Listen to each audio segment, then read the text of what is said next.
Okay, ready to dive into this whole thing with Trump's tax returns? I mean, this Wikipedia article you sent over, it's like a roadmap of this controversy, and it goes way back, even before he was in the White House. Yeah, it's really interesting, right? How this tax issue, it's followed him throughout his whole public life, from those early business days to the White House, and even now him running again in 2024, it never seems to go away. And it's this crazy pattern, isn't it? He promises to release those returns, then he changes his mind, then bam, legal battles, investigations. It seems like everyone's trying to see his finances, Congress, state prosecutors, you name it. Makes you think about transparency, especially for someone who wants to be president. It's really interesting, how this whole thing, this expectation that presidents should be open about their money, how that's changed over time. Totally. And speaking of expectations, let's go back to 1999. Remember, he was thinking about running for president back then with the Reform Party. He actually said, get this, he said he probably wouldn't have a problem with releasing his returns if he ran. Yeah, that's right. It's almost like back then he knew showing your finances was part of the deal if you wanted to be the president. Right. But then jump ahead to 2011. All of a sudden, he's saying he'll release his taxes only if Obama releases his birth certificate. What a way to change the subject, huh? Oh, classic Trump, right. Dodging the question, changing the focus. But it didn't stop there either. 2012, he comes out swinging against Mitt Romney for not releasing his returns. Said it'd make people think something was wrong. And look at him later on. Kind of ironic, right? You said it. It's like he used the whole tax transparency thing as a weapon against others. But when it was his turn, total flip-flop. But you know what I found wild? That story about the housekeeper at Trump National Golf Club, the one who wasn't even a legal citizen. She paid more in federal taxes than Trump in 2011. Oh, yeah, that one really hit a nerve with people. It just showed you, there's Trump, this super rich businessman, but his actual tax burden. Not what you'd expect. People saw it as this huge example of how the tax system is not fair. Okay, so now let's fast forward to the 2016 campaign. There he is, promising to release his returns, but never actually doing it. And those excuses, they just kept changing, and a lot of them, they were misleading or just flat out false. The biggest one, the whole I can't release them, I'm under audit thing. Yeah, the under audit excuse, he loved that one. But the IRS said it themselves. Being audited doesn't mean you can't share your own tax info, right? Exactly. And people saw right through it. Even Mitt Romney, the guy Trump criticized before, he called it disqualifying. Pretty big reversal, huh? Totally. And who could forget that debate with Hillary Clinton? She's pressing him on the returns, and he just shrugs it off. That makes me smart, he says. It just shows you how he thinks about taxes. It's all about paying as little as possible, no matter what. Not about doing your part, but about gaming the system. But even with all that, some of his tax stuff did leak out during the election. Yeah, that's right. The big one was his 1995 return. Showed a huge loss, so big he could have skipped paying taxes for years. That was a turning point. People finally had proof of just how hard he was working to avoid taxes. Right. And then there was that leak in 2017, his 2005 return.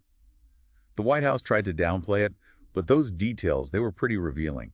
Showed how he used all those loopholes and deductions to shrink his tax bill. Even though they were just parts of his returns, those leaks gave us a peek into his finances.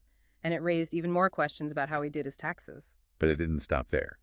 Congress, specifically the House Ways and Means Committee and the House Oversight Committee, they got involved, right? Sure. Started investigations, demanded to see his return. Yeah, and that was a new chapter, right? Congress using its power saying, hey, we have the right to see your taxes. It's part of our job to keep an eye on things.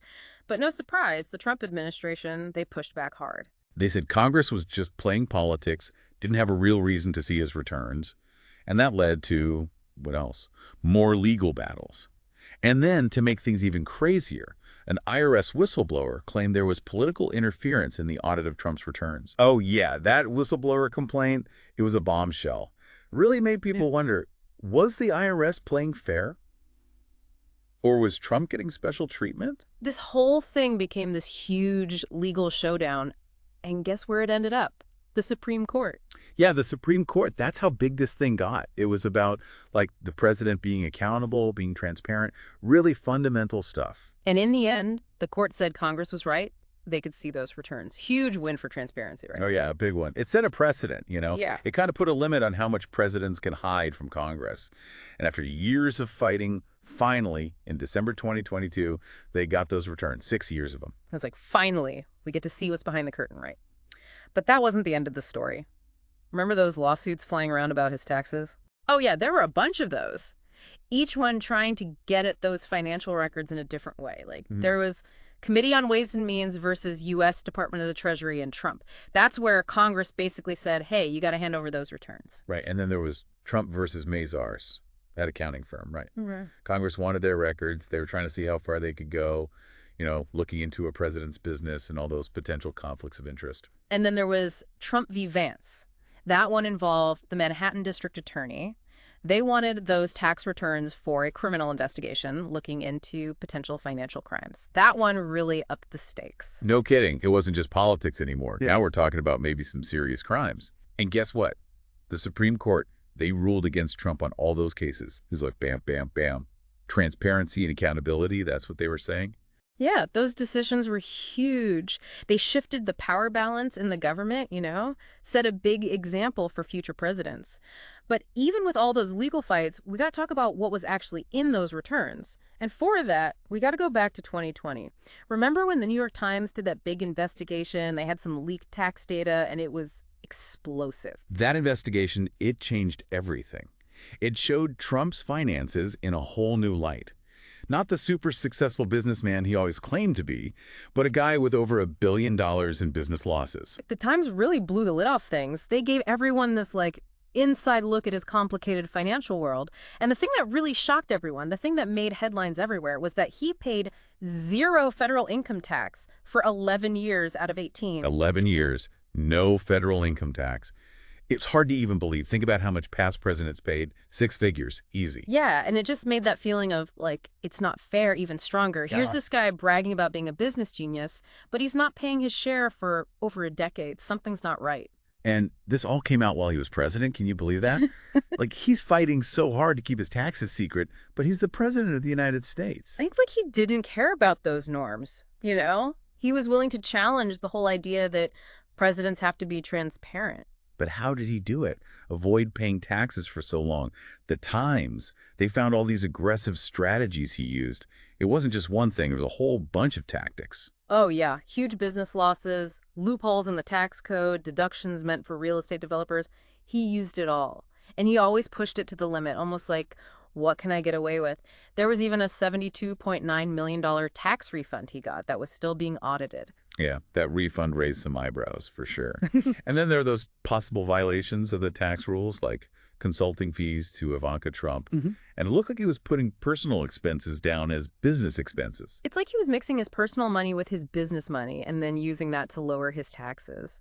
It all painted this picture right. A president who would do almost anything to avoid paying taxes. But at the same time, he's out there acting like he's this super rich, successful guy. Oh, and the investigation found out about his debt, too. He'd personally guaranteed $421 million, and most of it had to be paid back in 4 years. Wow, that's a ton of debt. And it makes you worry, right? Could his own money problems affect his decisions as president? That was a question a lot of people had throughout his presidency. And people weren't just sitting there quietly. They were mad. There were protests, people demanding more transparency from politicians. The tax march, those protests were huge. Yeah, people were fed up. It felt like one set of rules for the rich who could avoid taxes and another for everyone else. Those protests were really powerful. And it wasn't just protests. States started doing something about it, too. California and New York, they passed laws to force presidents to be more open about their taxes. It showed how much people cared about this, It wasn't just politicians arguing anymore. It was something regular people felt strongly about. And they were ready to fight for change. Yeah, those laws were a big deal. They showed this whole transparency thing. It wasn't just talk anymore. It was something people really cared about all over the country. Absolutely. And even though those laws got challenged in court, they showed something was changing, right? People wanted their leaders to be more accountable, and they were willing to fight for it. Definitely feels like things are shifting. But even with everything that's come out, there's still this question, What else is hiding in those full financial records? What haven't we seen? It's like, we've just seen the tip of the iceberg, right? Could be a whole lot more we don't know.